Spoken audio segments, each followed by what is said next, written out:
네, 안녕하세요. 자, 이번 시간에는 우리 마지막 중간고사 범위인 농민노동운동과 학생 항일운동에 대해서 살펴보도록 하겠습니다. 자, 먼저 농민운동과 노동운동에 대해서 살펴보도록 할게요. 1910년대 토지조사 사업과 산미증식계획, 20년대 산미증식계획을 시행을 하면서 농민들은 이중적 수탈을 당하였습니다. 일단 땅도 빼앗기고 세금도 내야 되고 쌀도 빼앗기는 이제 그런 상황이었던 것이죠. 그러다 보니까 농민들이 너무 힘들었습니다. 그리고 특히 이제 회사령이 폐지가 되면서 한국에 기업이 많아지게 돼요. 그러면서 자연스럽게 여기서 일을 하는 노동자의 수가 늘어났지만 그에 비해 낮은 임금과 열악한 노동 환경 때문에 노동자들이 살기가 어려웠어요. 자, 이런 배경하에 농민운동과 노동운동이 일어나게 되었던 것입니다. 먼저 농민운동 살펴보도록 할게요. 농민운동은 사회주의의 그 운동에 영향을 받아서 농민조합이 많아졌습니다. 그렇지만 이게 20년대랑 30년대를 조금 구분을 해서 기억을 해야 되는데요. 20년대는 주로 이제 당시에 소작인들이 많았기 때문에 이 소작인들이 소작료를 인하를 해달라. 그리고 지세나 공과금과 같은 이 세금 같은 것도 우리한테 넘기지 말고 지주가 부담을 해라. 그리고 이 소작인들이 그 땅을 대여를 해서 쓰잖아요. 계속해서 대여를 할 수 있는 소작권을 이전하지 말아라 라는 요구사항을 하게 됩니다. 자, 그게 바로 대표적으로 암태도 소작쟁이라는 게 있어요. 당시 이제 전남의 신안군 쪽에 암태도라는 작은 섬이 있었는데 거기가 이제 일본인이 그 땅을 소유를 하고 있었거든요. 근데 이제 너무 가혹하게 세금을 많이 걷고 그리고 소작료도 너무 비싸다 보니까 농민들이 집단 시위를 했어요. 무려 1년 넘게. 그래서 결국에는 농민들이 승리를 해서 이 농민들의 요구 사항을 들어주게 되었습니다. 그게 바로 암태도 소작쟁이이고요. 이게 성공을 하게 되면서 대표적인 농민운동으로 떠오르게 되었습니다. 그렇지만 30년대로 가게 되면은 사회주의 세력이 더욱더 확산이 되면서 제국주의를 반대를 하는 반제국주의적 농민운동으로 가게 되었고 이때는 이제 여러분들 보면 알겠지만 소작료 인하 같은 생존권과 관련된 문제를 주로 주장을 했다면 이때는 조금 더 노동권을 주장을 했었고 계급 해방을 주장을 했습니다. 그래서 지주 세력들을 타도를 하려는 그런 모습들이 많이 보이고 조금 더 폭력적으로 진행이 돼요. 마찬가지의 맥락으로 노동운동도 20년대랑 30년대가 조금 다르게 갑니다. 먼저 20년대에는 임금 인상을 해달라. 그리고 노동 시간을 단축해달라.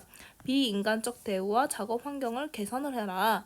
라는 원산 총파업 같은 것이 대표적인 노동쟁이였어요. 자, 그래서 원산 지역에서 시작을 해서 전국적으로 확대될 뿐만 아니라 해외의 노동자들도 지지를 하면서 일제강점기에 최대 규모의 노동쟁의로 확산이 됩니다. 자, 그렇지만 30년대로 가게 되면요. 이제 사회주의 세력과 연대를 해서 혁명적인 노동조합으로 성격이 달라지게 됩니다. 그래서 이때는 그 우리 농민운동과 마찬가지로요. 이거 노동권 지울게요. 이때도 마찬가지로 일본 제국주의를 반대를 하는 반제국주의적 성격을 가지고 있고요. 비합법적인 폭력 투쟁으로 나아가게 됩니다. 그 내용이 여기 30년대 이후에 나와 있지요.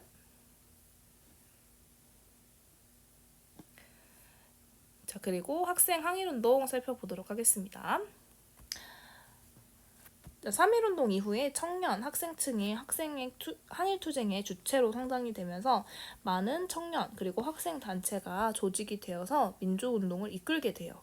그리고 역시 사회주의 사상의 영향을 받아서 계급 해방을 주장을 합니다. 전반적으로 20년대 때 사회주의 사상이 많이 유행을 했기 때문에 이러한 민족운동에 영향을 주었고요. 특히 사회주의 사상은 그 피압박 민족, 그러니까 압박을 당하는 민족들한테 그 해방을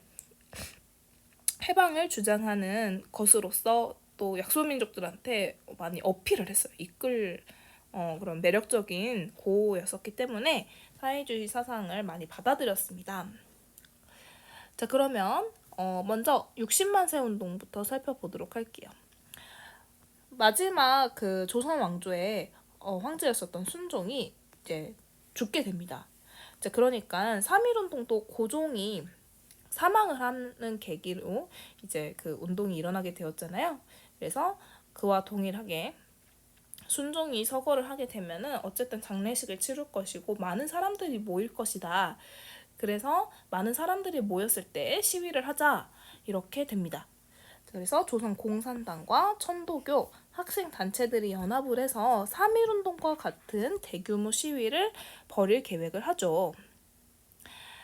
자, 그치만 이것은 일제에 의해서 미리 발각이 되면서 무산이 돼요. 그렇지만 학생단체 주도로 시위를 전개를 하면서 나름대로 시민의 합세가 이루어졌고 각 지역에서 60만세 운동이 일어나게 되었습니다.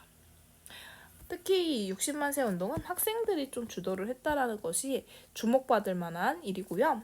민중 항일투쟁의 지침, 어떻게 하라라는 지침이 제시가 되었고 민족주의 계열과 사회주의 계열이 연합을 해서 어느 정도 말을 맞춰서 일어난 운동이었기 때문에 이후에 민족주의와 사회주의가 연합한 단체인 신간회가 결성될 수 있는 토대가 되었다고 볼 수가 있습니다.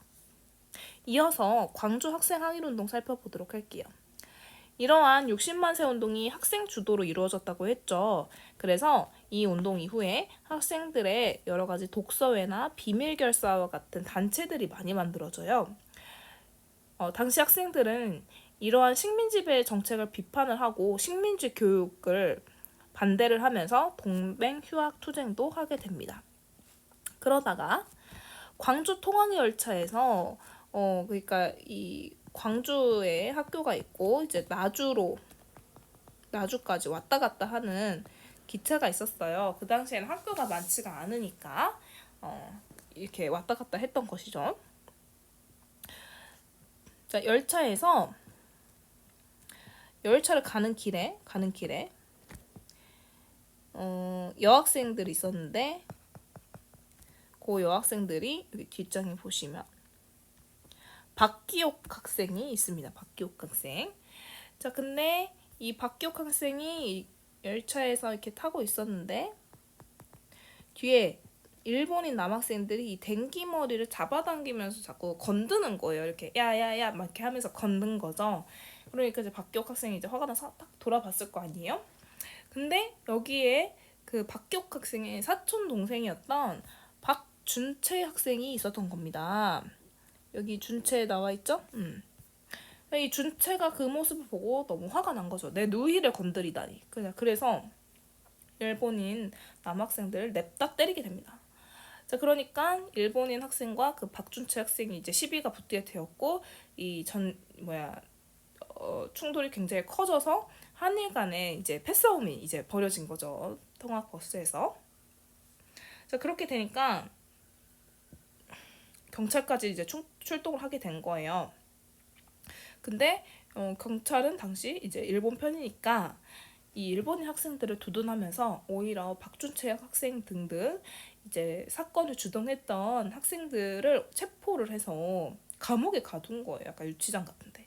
이제 그러니까 그 소식을 들은 광주 지역의 학생들이 분노를 해서 대규모 시위를 벌이게 되었던 것이고 그러한 진상조사뿐만이 아니라 민족 차별하지 말아라. 그리고 식민지 교육, 특히 당시 식민지 교육은 일본 학생들에 비해서 한국 학생들은 한 단계 낮은 저급한 그런 교육이라고 할까요? 그러니까 단순한 교육만 시켰거든요. 고급 교육을 받으면 일제 통치에 더욱더 비판을 하는 목소리가 커질까봐 그렇게 했던 것이에요. 차별을 했던 것이에요.